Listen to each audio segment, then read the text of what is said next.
नमस्कार, स्वागत आहे तुमचं प्रमिलास रेसिपीमध्ये. सर्वप्रथम तुम्हा सर्वांना आषाढी एकादशीच्या खूप खूप शुभेच्छा. आज आपण एकादशीसाठी अतिशय स्वादिष्ट आणि पोटभर होणारी खास उपवासाची थाळी बनवणार आहोत. आज या उपवासाच्या थाळीमध्ये चविष्ट अशी बटाट्याची भाजी, मऊ आणि लुसलुशीत उपवासाचा पराठा आणि गोड पौष्टिक शेंगदाण्याचे लाडू. ही रेसिपी एकदा करून पाहिली तर प्रत्येक उपवासाला नक्कीच बनवाल.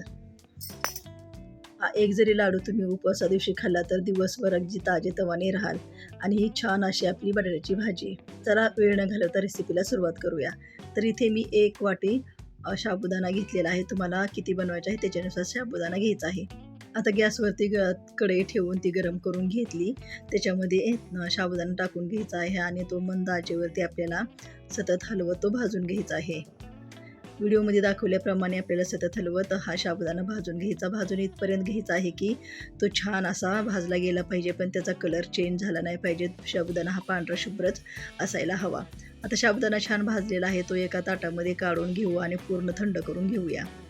तर हे पहा, साबुदाणा पूर्ण थंड झालेला आहे. व्यवस्थित असा मी थंड करून घेतलेला आहे. आता एक मिक्सरचं भांडं घ्यायचं आहे आणि त्याच्यामध्ये हा साबुदाणा टाकून घ्यायचा. इथे साबुदाणा तुम्ही कमी जास्त करू शकता. तर आता हा साबुदाणा आपण मिक्सरला व्यवस्थित असा वाटून घेऊया. तर हे पहा, एकदम छान असा आपला साबुदाणा मिक्सरमधून मी वाटून घेतलेला आहे. बघू शकता, अशा पद्धतीने आपल्याला हा वाटून घ्यायचा आहे. आता एक ताट घ्यायचा आणि त्याच्यावरती चाळणी घ्यायची आहे. आणि आता ह्या चाळणीमध्ये आपण जो साबुदाणा मिक्सरमधून काढून घेतला होता तो टाकून घ्यायचा आणि तो साबुदाणा आता चाळून घ्यायचा आहे. म्हणजे याच्यामध्ये काय मोठे कण राहिलेले ते निघून जातील. साबुदाणा हा चाळूनच घ्यायचा आहे, कारण त्याच्यामध्ये थोडेसे मोठे कण राहतात. आता हे जे आपले कण राहिलेले आहेत ते याच्यामध्ये आपण वापरायचे नाहीत. छान असं आपल्या साबुदाण्याचं पीठ तयार झालेलं आहे. तर इथे माझ्याकडे 2 बटाटे आहेत, ते मी शिजवून घेतलेले आहेत आणि साल काढून घेतली. आता हा बटाटा आपल्याला पिठामध्ये व्यवस्थित असा किसून घ्यायचा आहे. बटाटा किसून घेतल्यामुळे तो एकसारखा किसला जातो आणि त्याच्या गुठळ्या अजिबात राहत नाहीत. आता इथे माझा सर्व बटाटा हा किसून झालेला आहे. बघू शकता, याच्यामध्ये आपल्याला 1 चमचा हिरवी मिरचीची पेस्ट टाकायची आहे. मी हिरवी मिरची आणि मीठ याची पेस्ट करून घेतली आहे. आता ही याच्यामध्ये टाकून घ्यायची. चवीपुरते मीठ टाकून घ्यायचे आहे. तुम्ही जे उपवासाला पदार्थ खाता ते याच्यामध्ये टाकू शकता. आता इथे थोडीशी मी चिली फ्लेक्स पण टाकलेली आहे. आमच्याकडे उपवासाला जिरी कोथिंबीर काही खात नाहीत म्हणून मी टाकले नाहीत. तुम्ही खात असाल तर टाकू शकता. आता हे सर्व आपल्याला व्यवस्थित मिक्स करून घ्यायचे आहे. बटाटा आणि साबुदाण्याचे पीठ व्यवस्थित मिक्स झाले की त्याच्यामध्ये थोडे पाणी टाकून हे आपल्याला व्यवस्थित असं मळून घ्यायचं आहे. याचा वापर एकदम करायचा नाही, थोडा करायचा आहे. जसं लागेल तसं पाण्याचा वापर करायचा आहे. तर व्हिडिओमध्ये दाखवल्याप्रमाणे थोडं पाणी टाकून आपल्याला हे पीठ मळून घ्यायचं आहे. तर हे पहा, अशा पद्धतीने आपल्याला पीठ मळून घ्यायचं आहे. छान असं आपलं पीठ मळलेलं आहे. आता हे आपण याच्यावरती तेल टाकून घेऊ आणि तेल लावून हे बाजूला ठेवून देऊया. पर्यंत आपण इथं बटाट्याची भाजी करून घेऊ. तर इथे मी उकळलेले बटाटे घेतलेले आहेत. तुम्हाला भाजी किती करायची आहे त्याच्यानुसार बटाटे घेणे. आता गॅसवरती एक पातेलं ठेवलेलं आहे. त्याच्यामध्ये तेल किंवा तूप तुम्ही घेऊ शकता. इथे मी तेलाचा वापर केलेला आहे. आता तेल छान गरम झालं की त्याच्यामध्ये 1 चमचा हिरवी मिरचीची पेस्ट टाकून घ्यायची. आता इथे पण तुम्ही जिरे कोथिंबीर वापरू शकता जर तुम्हाला उपासाला चालत असतील तर. आता याच्यामध्ये जो शिजवून घेतलेला बटाटा होता तो टाकून घ्यायचा आणि तो व्यवस्थित आपल्याला मिक्स करून घ्यायचा आहे, म्हणजे छान अशी बटाट्याला चव येते. हे पहा, छान आपलं व्यवस्थित मिक्स झालेलं आहे. आता याच्यामध्ये काय करायचं तर आपल्याला जेवढं पाणी पाहिजे तेवढं टाकून घ्यायचे आहे. आणि इथे मी 1 छोटी वाटी शेंगदाण्याचे बारीक कूट टाकून घेत आहे. शेंगदाणे हे मी भाजून मिक्सरला वाटून घेतलेले आहेत. आता हे सर्व व्यवस्थित असं मिक्स करून घ्यायचे. खूप छान ही भाजी बनवून तयार होते, एकदा नक्की करून पहा. तर हे सर्व व्यवस्थित मिक्स करून घेऊ आणि एक उकळी येऊ देऊ. तर ही छान अशी आपली भाजी तयार झालेली आहे. आपण पराठा बनवायला घेऊ. तुम्ही याला फुलका पराठा काही म्हणू शकता. आता मी इथे त्याच्यातल्याच शाबूचे पीठ ठेवून घेतलेले होते. तर आपल्याला जेवढा पराठा बनवायचा आहे त्याच्यानुसार पीठ घ्यायचं. तो कोरड्या पिठामध्ये बुडवून असं छान असं लाटून घ्यायचं आहे. आता पाहू शकता, इथं लाटल्यानंतर कडेला थोडासा पराठा आपला चिरतो, पण काही हरकत नाही. आपण त्याला परत थोडंसं वेगळ्या पद्धतीनं आपण कट करून घेणार आहोत. तर छान असा आपला पराठा किंवा फुलका लाटून झालेला आहे. बघू शकता. आता काय करायचं, एक ताट किंवा मोठं डब्याचं टोपण काही तुमच्याकडे असेल ते याच्यावरती ठेवायचं.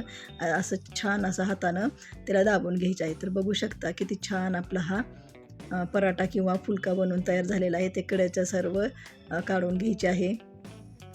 तर बघू शकता हा फुलका पण जास्त जाड पण नाही आणि पातळ पण नाही, मध्यम असा लाटलेला आहे. आता गॅसवरती पॅन ठेवला होता, तो व्यवस्थित गरम झालेला आहे. याच्यावरती फुलका टाकून घेऊ. आता हा फुलका छान असा एका साईडने भाजलेला आहे, तो पलटी करून घेऊया. हे पहा, अशा पद्धतीने पलटी करून घ्यायचा. दोन्ही साईडने हे आपल्याला छान असा फुलका किंवा पराठा भाजून घ्यायचा आहे. तुम्ही इथे तूप किंवा तेल लावू शकता. दोन्ही साईडने पण आपल्याला छान असं तेल तूप लावून घ्यायचं आहे. बघू शकता किती छान असा फुलका पराठा आपला फुगलेला आहे. खूप छान बनवून तयार होतो. तुम्ही एकदा नक्की ट्राय करा आणि व्हिडिओ कसा वाटला हे कमेंटमध्ये नक्की सांगा. या उपासाला तुम्ही हे असे साबुदाणा बटाटा पराठा किंवा फुलके, तुम्ही याला काही म्हणू शकता, उपासाला बनवून नक्कीच खाऊ शकता. खूप छान टेस्टी बनवून तयार होतात. खरंच तुम्ही जर हे घरच्यांना खाऊ घातले ना, तर ते तुमचे कौतुक केल्याशिवाय राहणार नाहीत आणि तुम्हाला प्रत्येक उपवासाला असाच पराठा फुलका बनवायला लावतील. तर इथे आपण सर्व पराठे किंवा फुलके बनवून घेणार आहोत. बघू शकता छान मऊ लुसलुशीत असे हे पराठे बनवून तयार होतात. जर तुम्हाला ही माझी रेसिपी थोडीशी पण आवडली असेल तर प्लीज चॅनलला नक्की सबस्क्राईब करा. बेल आयकॉनचे बटन पण क्लिक करा, जेणेकरून अशा साध्या सोप्या रेसिपी तुमच्यापर्यंत सर्वप्रथम पोहोचतील. आणि हो, व्हिडिओला नक्कीच लाईक, शेअर, कमेंट करायला विसरू नका. आणि जे हाईपचं ऑप्शन आहे तर ते हाईप पण करा, म्हणजे माझा व्हिडिओ जास्तीत जास्त लोकांपर्यंत पोहोचेल. आणि तुमच्याकडे उपवासाला कोणते पदार्थ बनतात हे कमेंटमध्ये नक्की सांगा. आणि अजून तुम्हाला कोणती रेसिपी माझ्या चॅनलवरती बघायला आवडेल हेही सांगा. तर अशा पद्धतीने मी हे सर्व पराठे किंवा फुलके बनवून घेतलेले आहेत. बघू शकता किती छान असे बनवून तयार झालेले आहेत. खूपच खमंग, खुसखुशीत आणि स्वादिष्ट हे पराठे फुलके बनवून तयार होतात. तुम्ही एकदा नक्की ट्राय करा. आता आपण पौष्टिक असे शेंगदाण्याचे लाडू बघूया. तर इथे जेवढे शेंगदाण्याचे लाडू बनवायचे आहेत तेवढे शेंगदाणे आपल्याला कढईमध्ये टाकून व्यवस्थित असे भाजून घ्यायचे आहेत. लाडू एवढे छान असे बनवून तयार होतात की तुम्ही एक लाडू जरी खाल्ला तरी दिवसभर अगदी ताजेतवाने राहाल. शेंगदाणे आपल्याला मंद आचेवर छान असे खरपूस भाजून घ्यायचे आहेत. बघू शकता अलगद ह्याची साल निघत आहे, म्हणजे छान असे शेंगदाणे भाजलेले आहेत. आता ते एका टातामध्ये काढून घेऊ आणि हे पूर्ण थंड करायला ठेवून देऊ. तर इथे शेंगदाणे छान असे थंड झालेले आहेत आणि बघू शकता किती छान भाजलेले पण आहेत. आता इथे मी किसून घेतलेला गूळ घेतलेला आहे. आता हे भाजलेले शेंगदाणे आपण एका मिक्सरच्या भांड्यामध्ये टाकू. तुम्ही इथे शेंगदाण्याची साल काढू शकता, मी साल काढलेली नाही.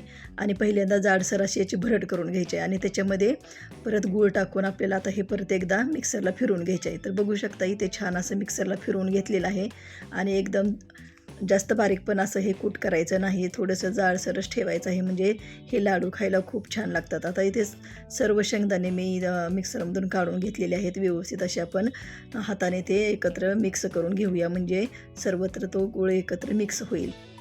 आणि आता याचे आपण लाडू बनवायला घेऊया. तर इथे लाडू तुम्ही छोटे मोठे कुठल्याही आकाराचे बनवू शकता. तर हे लाडू एवढे छान बनवून तयार होतात की मुलांना खूपच आवडतात. तुम्हाला हवे असेल तर तुम्ही याच्यामध्ये विलायची पण टाकू शकता. तर इथे एक माझा लाडू बनवून तयार झालेला आहे. तर अशाच पद्धतीने मी बाकीचे पण सर्व लाडू बनवून घेणार आहे. तर या एकादशीला तुम्ही हे मस्त असे शेंगदाणा गुळाचे लाडू बनवून मुलांना खाऊ देऊ शकता.